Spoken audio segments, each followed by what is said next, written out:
ಮುಖ್ಯಮಂತ್ರಿ ಸಿದ್ದರಾಮಯ್ಯನವರ ವಿರುದ್ಧ ಮೂಡಾ ಪ್ರಕರಣ ಈಗ ಏನಾಗ್ತಾ ಇದೆ ಅನ್ನುವಂಥದ್ದು ಬಹಳ ದೊಡ್ಡ ಮಟ್ಟದ ಚರ್ಚೆಗಿದೆ. ಮೂಡಾ ಪ್ರಕರಣದಲ್ಲಿ ಈಗ ಲೋಕಾಯುಕ್ತವು ಕೂಡ ತನಿಖೆ ಮಾಡ್ತಾ ಇದೆ, ಇಡಿ ಕೂಡ ತನಿಖೆ ಮಾಡ್ತಾ ಇದೆ. ಸಿಬಿಐ ಏನಾದರೂ ಎಂಟ್ರಿ ಕೊಡುತ್ತಾ ಗೊತ್ತಿಲ್ಲ. ಈಗ ಸದ್ಯಕ್ಕೆ ಮೂಡಾ ಕೇಸ್ನಲ್ಲಿ ಇಡಿ ನೀಡಿದ್ದ ಸಮನ್ಸ್ಗೆ ತಡೆ ಸಿಕ್ಕಿದೆ. ಸಿಎಂ ಪತ್ನಿಗೆ ಇಡಿ ನೀಡಿದ್ದ ಸಮನ್ಸ್ಗೆ ಹೈಕೋರ್ಟ್ ತಡೆಯನ್ನ ನೀಡಿದೆ. ವಿಚಾರಣೆಗೆ ಹಾಜರಾಗುವ ಅಗತ್ಯತೆ ಇಲ್ಲ ಅಂತ ಕೋರ್ಟ್ ಹೇಳಿದೆ. ಸೊ ನಗರಾಭಿವೃದ್ಧಿ ಸಚಿವ ಭೈರತಿ ಸುರೇಶ್ಗೂ ಕೂಡ ಬಿಗ್ ರಿಲೀಫ್. ಭೈರತಿ ಸುರೇಶ್ಗೆ ನೀಡಿದ್ದ ಸಮನ್ಸ್ಗೂ ಕೂಡ ತಡೆಯಾಜ್ಞೆ ಸಿಕ್ಕಿದೆ. ಮುಂದಿನ ವಿಚಾರಣೆ ಫೆಬ್ರವರಿ 10ಕ್ಕೆ ಈಗ ಮುಂದೂಡಿಕೆಯನ್ನ ಕೋರ್ಟ್ ಮಾಡಿರೋದು. ನಾಳೆ ವಿಚಾರಣೆಗೆ ಹಾಜರಾಗಿ ಅಂತ ಹೇಳಿ ಸಮನ್ಸ್ ಅನ್ನ ಇಡಿ ನೀಡಿತ್ತು. ಈಗ ಹೈಕೋರ್ಟ್ ಅದಕ್ಕೆ ತಡೆಯನ್ನ ನೀಡಿದೆ. ಮುಖ್ಯಮಂತ್ರಿಗಳ ಪತ್ನಿ ಪಾರ್ವತಿಯವರಿಗೆ ಹಾಗೂ ಸಚಿವರಾದಂತಹ ಭೈರತಿ ಸುರೇಶ್ ಅವರಿಗೆ ನೋಟಿಸ್ ಅನ್ನ ನೀಡಿತ್ತು, ವಿಚಾರಣೆಗೆ ಹಾಜರಾಗಬೇಕು ಅಂತ ಹೇಳಿ. ಬಟ್ ಈಗ ಕೋರ್ಟ್ ಅದಕ್ಕೆ ತಡೆಯಾಜ್ಞೆಯನ್ನ ನೀಡಿದೆ.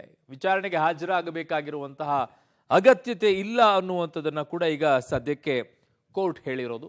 ಸದ್ಯಕ್ಕೆ ಯಾಕೆ ಅಂತಂದ್ರೆ ಫೆಬ್ರವರಿ 10ಕ್ಕೆ ಈಗ ಮುಂದೂಡಿಕೆ ಆಗಿದೆ. ಮುಂದಿನ ವಿಚಾರಣೆ ಏನಾಗುತ್ತೆ, ವಾದ ಪ್ರತಿವಾದಗಳೇನಾಗುತ್ತೆ, ಅದಾದ ನಂತರ ಮುಂದಿನ ಗೊತ್ತಾಗುತ್ತೆ.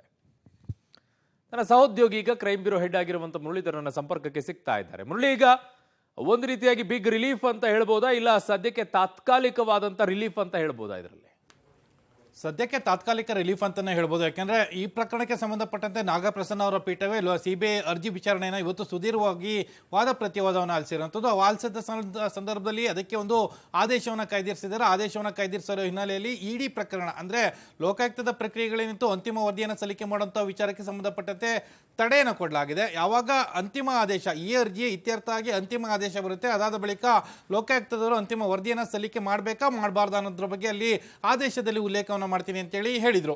ಅದೇ ಸಂದರ್ಭದಲ್ಲಿ ಇಡಿಯ ಸಮನ್ಸ್ ವಿಚಾರವನ್ನು ಕೂಡ ಕೈಗೆತ್ಕೊಂಡಂತ ಅದೇ ಪೀಠ ವಿಚಾರಣೆಯನ್ನು ಕೈಗೆತ್ಕೊಂಡ ಸಂದರ್ಭದಲ್ಲಿ ಇಡಿ ಯಾಕೆ ಇಷ್ಟು ಆತುರವಾಗಿ ಕೆಲಸವನ್ನು ಮಾಡ್ತಾ ಇದೆ, ಸಮನ್ಸ್ ಅನ್ನು ಕೊಡಬೇಕು, ಅವ್ರು ವಿಚಾರಣೆಗೆ ಹಾಜರಾಗಲೇಬೇಕು ಅಂತೇಳಿ ಯಾಕೆ ಏನು ಆತುರ ತೋರಿಸ್ತಾ ಇದೆ, ತುರ್ತುವಾಗಿ ಅವರನ್ನ ವಿಚಾರಣೆ ಒಳಪಡಿಸಬೇಕು ಅನ್ನೋ ಉದ್ದೇಶ ಏನು ಅನ್ನೋ ಪ್ರಶ್ನೆಗಳನ್ನು ಕೂಡ ಪೀಠ ಕೇಳಿರುವಂಥದ್ದು.